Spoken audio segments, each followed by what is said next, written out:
کبھی کبھی ملتی ہے ایسی تقریر، اس تقریر کو لاسٹ تک ضرور سننا، اور چینل پر نئے ہو تو چینل کو ضرور سبسکرائب کر دو۔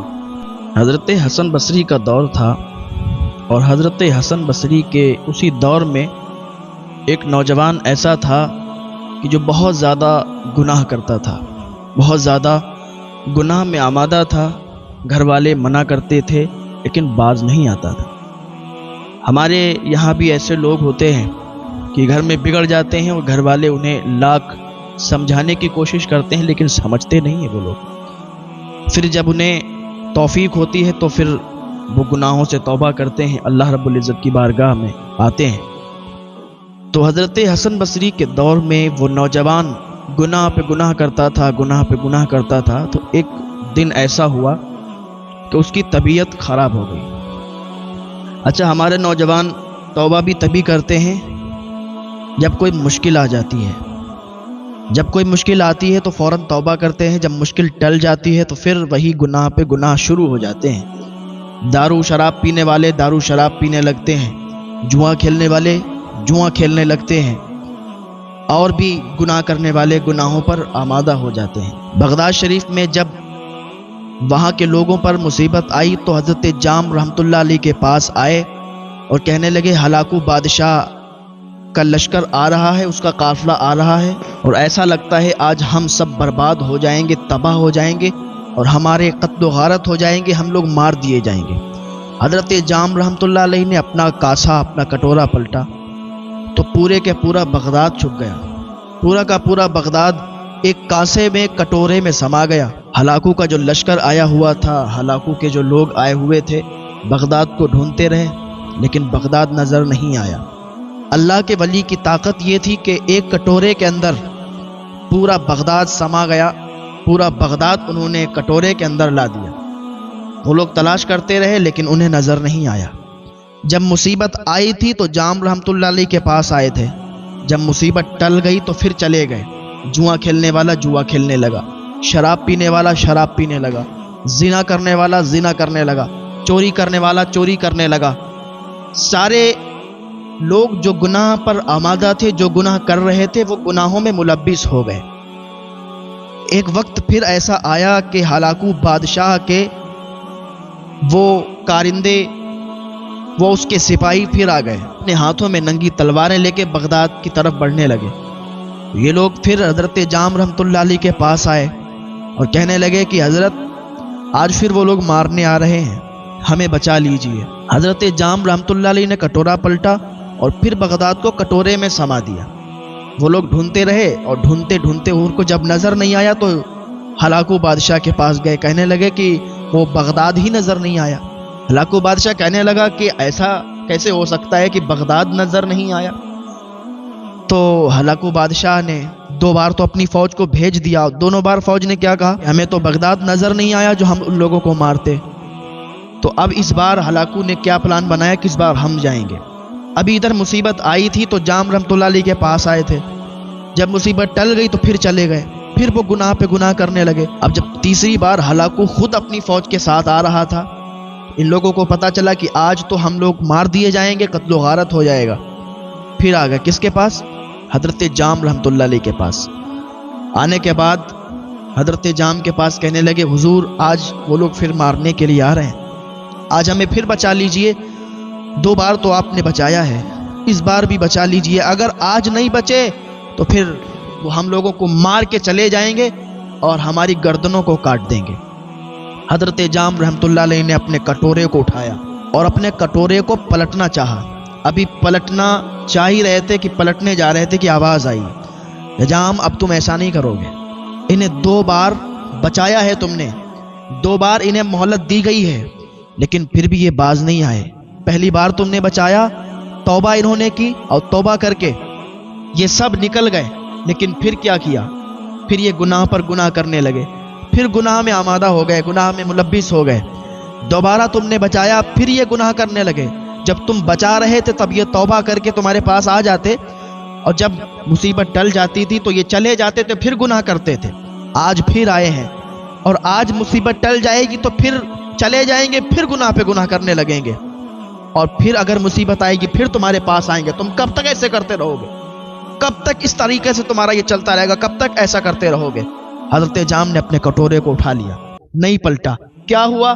نتیجہ یہی نکل کے آیا، ہلاکو بادشاہ اپنی پوری فوج کے ساتھ آیا اور سب کو چن چن کے مارا تھا، سب کو چن چن کے مارا تھا کہ جب ہم پر مصیبت پڑتی ہے، جب مصیبت آتی ہے تب ہم لوگ توبہ کرتے ہیں، اور جب مصیبت ٹل جاتی ہے پھر گناہ پہ گناہ کرنے لگتے ہیں، پھر وہی جرم وہی کام شروع کر دیتے ہیں۔ تو میں بات عرض کر رہا تھا اس نوجوان کی، حضرت حسن بصری کے دور میں جو نوجوان تھا وہ کیا ہوا کہ بہت زیادہ گناہ کرنے والا تھا، بہت زیادہ گناہ کرتا تھا، گناہوں میں ملوث تھا۔ ایک دن کیا ہوا کہ اس پر ایک مصیبت آن پڑی، یعنی اس کی طبیعت خراب ہو گئی، اور طبیعت بہت زیادہ خراب ہوئی، اس سے چلا نہیں جا رہا تھا۔ تو اسے بالکل جب یہ کمزوری محسوس ہوئی اور ایسا لگا کہ ایسا لگتا ہے کہ میں بچوں گا نہیں، تو اسے اللہ یاد آیا۔ اللہ پاک کی بارگاہ میں رو رو کر گڑ گڑا کے وہ اللہ سے فریاد کرنے لگا، اے مالک، اے پاک پروردگار عالم، اے اللہ عز و جل، تو ہماری مدد فرما دے، ہمیں گناہوں سے معاف فرما دے، ہمارے جتنے بھی گناہ ہیں ہمیں معاف فرما دے، آج کے بعد کبھی کوئی گناہ نہیں کروں گا، آج کے بعد کبھی کوئی بھی گناہ کے کام کے قریب نہیں جاؤں گا، آج سے میں سچی توبہ کرتا ہوں۔ اللہ پاک نے اسے شفا عطا فرما دی، وہ ٹھیک ہو گیا۔ جب ٹھیک ہوا تو پھر وہی گناہ پہ وہ لگ گیا، جو گناہ اس کے تھے، جو گناہ کر رہا تھا اسی گناہ میں ملبس ہو گیا، گناہ پہ گناہ کرتا رہا۔ ایک دن کیا ہوا، پھر اس کی طبیعت خراب ہو گئی، اور ایسی طبیعت خراب ہوئی کہ پہلے سے زیادہ اس کی طبیعت خراب ہو گئی۔ پھر وہ اللہ رب العزت کی بارگاہ میں گڑ گڑانے لگا، اے پاک پروردگار عالم، تو نے ایک بار معاف کر دیا ہے، ایک بار اور معاف کر دے۔ اچھا، جب بندہ توبہ کرتا ہے، جب کوئی مصیبت آتی ہے تو ایسے ہی توبہ کرتا ہے کہ جیسے پھر کبھی کوئی گناہ نہیں کرے گا، تو گڑ گڑاتا ہے کہ نہیں، اس بار معاف کر دیا جائے، اگلی بار کبھی بھی وہ گناہ نہیں کروں گا۔ لیکن جب وہ مصیبت ٹل جاتی ہے تو پھر وہی کرنے لگتا ہے، پھر وہی شروع کر دیتا ہے۔ تو اس نے اللہ رب العزت کی بارگاہ میں گڑ گڑا کے جب دعا کی تو یہ شفایاب ہو گیا، ٹھیک ہو گیا۔ کچھ دنوں کے بعد یہ پھر وہی گناہ پہ گناہ کرنے لگا، وہی شراب، وہی جوا، وہی زنا، یہ اس کا سب شروع ہو گیا۔ پھر کیا ہوا، کچھ دنوں کے بعد پھر یہ بہت زیادہ علیل ہو گیا، بستر عدالت پر پہنچ گیا۔ ڈاکٹروں نے جواب دے دیا، ڈاکٹروں نے اس کو جواب دے دیا کہ اب تم بچ نہیں سکتے۔ اس نے پھر اللہ رب العزت کی بارگاہ میں گڑ گڑا کے دعا کی، اے پاک پروردگار عالم، صرف ایک بار مجھے معاف فرما دے۔ اچھا، اللہ رب العزت چھوٹ بھی دیتا ہے، چھوٹ دیتا ہے، دیتا جاتا ہے، لیکن بندہ اگر اس پر کھرا نہیں اترتا پھر اس کا انجام برا ہوتا ہے۔ ہاں، اس نے دعا کی، اے پاک پروردگار عالم، ایک مرتبہ اور معاف فرما دے، کبھی بھی کوئی گناہ نہیں کروں گا، گناہ کے قریب نہیں جاؤں گا، دوسروں کو ہدایت کروں گا کہ اس گناہ سے بچو۔ اللہ رب العزت نے پھر اسے شفا عطا فرما دی، 4 مرتبہ شفا عطا فرما دی، 4 مرتبہ یہ ٹھیک ہو گیا۔ جب چوتھے مرتبہ یہ ٹھیک ہوا پھر اس نے وہی گناہ شروع کر دیے، پھر یہ گناہگار ہو گیا، گناہ پہ گناہ کرنے لگا، پھر اس کی طبیعت خراب ہوئی۔ 5ویں مرتبہ اس کی طبیعت خراب ہوئی۔ اب اس نے اللہ رب العزت کی بارگاہ میں ہاتھ اٹھائے اور دعا مانگی، تو آواز آئی کہ اب تو ٹھیک نہیں ہو، تو اس دنیا سے جانے والا ہے، اب تجھے توبہ نصیب نہیں ہوگی، اب تجھے معاف نہیں کیا جائے گا۔ اب یہ اسی افسوس میں تھا کہ حضرت حسن بصری کے پاس اس کا بھائی گیا، اور جانے کے بعد کہنے لگا کہ حضور، آپ اللہ کے نیک بندے ہیں، آپ ہمارے بھائی کے پاس چلیں اور اس سے توبہ کرائیں، اس کی توبہ اب مقبول نہیں ہے، وہ توبہ کرتا تھا، گناہ کرتا تھا، پھر توبہ کرتا تھا، پھر گناہ کرتا تھا۔ اب ایسا ہوا ہے کہ اس بار 5ویں بار اس نے توبہ کی، لیکن اس کی توبہ مقبول نہیں ہوئی، اسے معاف نہیں کیا گیا۔ اب اس کا ٹائم آخری ہے، جان نہیں نکل رہی ہے۔ آپ چل کے ایک مرتبہ دیکھ لیں، اللہ کی بارگاہ میں دعا کر دیں، آپ نیک لوگ ہیں، آپ کی دعائیں قبول ہوتی ہیں، آپ چلیں گے، دعا کریں گے، ہو سکتا ہے اللہ تعالیٰ دعا قبول فرما لے، اس کو معاف فرما دے۔ حضرت حسن بصری اپنے رفقا کو لیتے ہیں اور جاتے ہیں اس کے گھر پہ۔ جانے کے بعد اس کے پاس جا کے کہتے ہیں، اے شخص، اللہ کی بارگاہ میں دعا کر، توبہ کر۔ اس نے کہا، حضور، اب میں کتنی بھی توبہ کر لوں معاف نہیں کرا جاؤں گا۔ کہا کیوں؟ کہا میں نے ایک بار توبہ کی، اللہ نے معاف فرمایا، گناہ شروع کر دیے، پھر توبہ کی، مصیبت آئی، اللہ نے معاف فرما دیا، مصیبت ٹل گئی، پھر گناہ پہ گناہ شروع کر دیے۔ 4 مرتبہ توبہ کر چکا ہوں، اب 5ویں مرتبہ ہے۔ اب جب میں نے توبہ کے لیے ہاتھ اٹھائے، اللہ کی بارگاہ میں توبہ کی، تو پھر کیا ہوا؟ معاف نہیں کیا گیا، معاف نہیں کیا گیا۔ آواز آئی کہ اب تو معاف نہیں کیا جائے گا۔ تو حضرت حسن بصری اپنے رفقا سے کہتے ہیں کہ چلو بھائی چلو۔ حضرت حسن بصری چلے گئے تو اس نے اپنی ماں کو بلایا اور کہنے لگا، ماں یہ دیکھو حسن بصری تھے، یہ اللہ کے بہت محبوب بندے ہیں، شاید کہ یہ میری طرف سے اللہ رب العزت سے نا امید ہو گئے ہیں اس لیے چلے گئے، لیکن ماں اللہ کی رحمت سے نا امید نہیں ہونا چاہیے۔ ماں 4 مرتبہ اللہ نے مجھے معاف فرمایا ہے، مجھے امید ہے اپنے رب سے، مجھے امید ہے اپنے رب کی ذات سے کہ وہ مجھے معاف فرما دے گا۔ ماں میری ایک شرط ہے۔ اس کی ماں نے کہا، بیٹا کیا ہے؟ کہا، ماں میں بہت گناہگار ہوں، میں نے توبہ اللہ رب العزت کی بارگاہ میں کر لی ہے۔ جب اس نے یہ الفاظ کیے تھے نا کہ اللہ رب العزت کی ذات سے مجھے امید ہے، اور جس کو اللہ تعالیٰ کی ذات سے امید ہوتی ہے تو پھر اللہ تعالیٰ اسے معاف فرما دیتا ہے کہ لا تقنطوا من رحمت اللہ، اللہ کی رحمت سے نا امید نہیں ہونا چاہیے۔ تو اسے امید تھی اللہ کی ذات سے کہ اللہ تعالیٰ اس بار بھی اسے معاف فرما دے گا۔ تو جب یہ الفاظ اس نے دہرائے تو اللہ تعالیٰ نے اسے معاف فرما دیا۔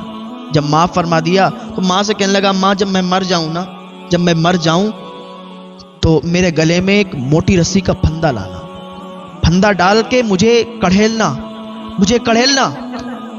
اور پھر اللہ کی بارگاہ میں دعا کر دینا، میرے لیے دعا کر دینا تاکہ میں بخش دیا جاؤں، تیری دعاؤں کے صدقے سے بخش دیا جاؤں۔ تو جب اس کا انتقال ہو گیا تو اس کی ماں موٹی رسی لائی، اور رسی لا کے اسے جب کڑھیلنا چاہا تو گھر کی چاروں طرف کی دیواریں آواز کرنے لگی، اے خاتون تو اس کے گلے میں رسی نہ ڈال، اس کے گلے میں رسی نہ ڈال، بلکہ یہ اللہ کا محبوب بندہ ہے اور اللہ تعالیٰ نے اسے بخش دیا ہے، اللہ تعالیٰ نے اسے معاف فرما دیا ہے۔ آئیں تو صحیح اللہ کی بارگاہ میں۔ ہاں آپ نے بہت گناہ کر لیا، بہت گناہ گار ہیں، لیکن اگر ایک مرتبہ آپ اللہ کی بارگاہ میں آ کے سچے دل سے توبہ کر لیں گے، اللہ تعالیٰ ایسے ہی معاف فرما دے گا جیسے آپ نے کبھی گناہ ہی نہیں کیے ہیں۔ آئیں اللہ کی بارگاہ میں، اللہ تعالیٰ معاف فرمانے والا ہے۔ اپنے بندوں سے کہتا ہے، میرے بندو آؤ تو صحیح، توبہ قبول فرمانے والا میں ہوں، گناہوں کو معاف فرمانے والا میں ہوں، ارے تم مانگو تو صحیح، دینے والا میں ہوں۔ اللہ تعالیٰ کی بارگاہ میں جو بھی آتا ہے سچے دل سے تائب ہوتا ہے، اللہ تعالیٰ اسے معاف فرما دیا کرتا ہے۔ تو کبھی بھی اللہ کی ذات سے نا امید مت ہو۔